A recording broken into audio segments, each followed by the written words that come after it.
Hello, this is a presentation for Math 1318 for seasonal ARIMA models. My name is Alberto Romo.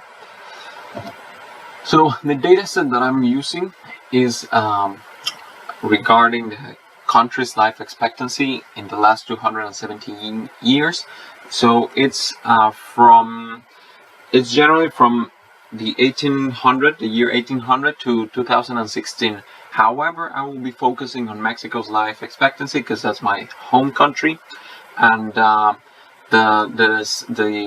actual data gathered there is only from 1890 to 2016. So I'll be working with 117 years of life expectancy data. The objective is to predict the expectancy for the next 10 years by fitting an adequate ARIMA model. So this data is on Kaggle and is by Amar Prakash, who compiled it from several sources, and the link is provided there in case more reference is needed. So we started just by plotting the time series of Mexican life expectancy over the last 117 years, and we can see that we have extremely low life expectancy, as it was for most countries prior to the 20th century, and it has been rapidly increasing. There seems to be an observation that is extremely low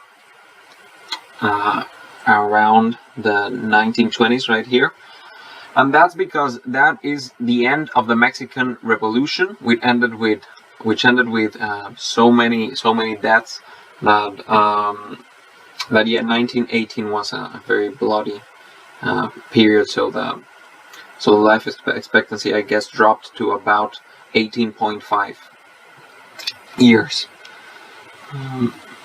So basically, by looking at our AFC and PAFC plots, we can see that there's a slowly decaying pattern in AFC and a high first correlation in PAFC. So this implies trend and non-stationarity.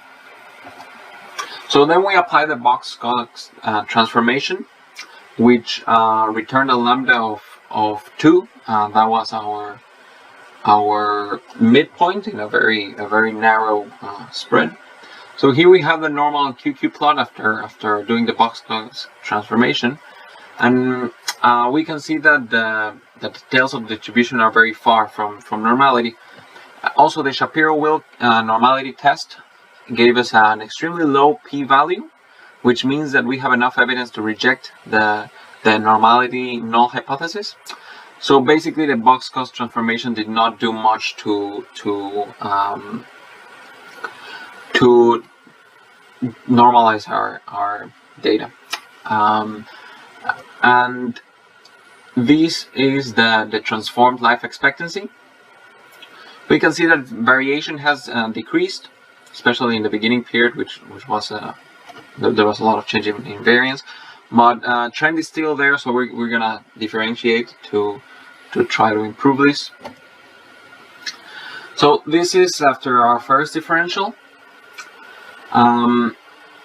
So we ran an ADF test, and we found a very low p-value, which means that we can reject the null hypothesis in favor of the alternative hypothesis, and we can declare that the series is stationary. All right, so this first differential seems to have been enough to make the series stationary.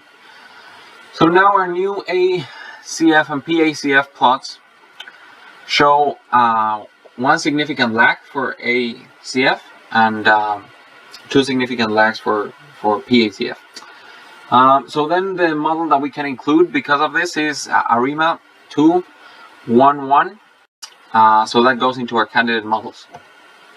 Now we run the EACF, and we can see that we find the vertex around so row 0 and 1 and column 2 and 3. So we include this ARIMA 013 012 and 112 in the model, in the set of candidate models. We finally do the BAC, and we can see that we have significant shaded columns for test lag 4 and error lag 1 and 5 slightly. So we take R4 and MA 1 and 5, and then we include those combinations into our set of candidate models. So it will be ARIMA 415. So basically here we have the 6 models that we are using. So yeah, in the last slide, in the slide that we just saw, we included model 411 and 415.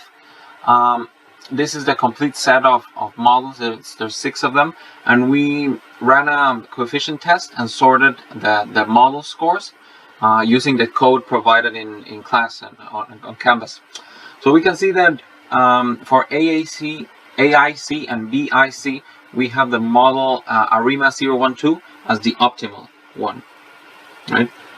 So we will decide in favor of that model, and we check the residuals with the code provided in Canvas, and we can see that there's no issue, no reason for concern, I guess, with the residuals. The histogram looks decently normal, and the QQ plot also acceptably follows the normality line. So in general, no big concern over the residuals.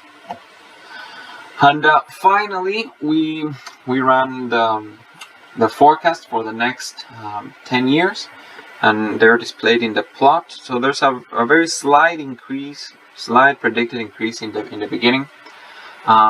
So up to this point, right before our predictions, the life expectancy is around 75. Then it jumps a bit to around 76, and then remains around 76.1, 0.2 for our 10 years of prediction.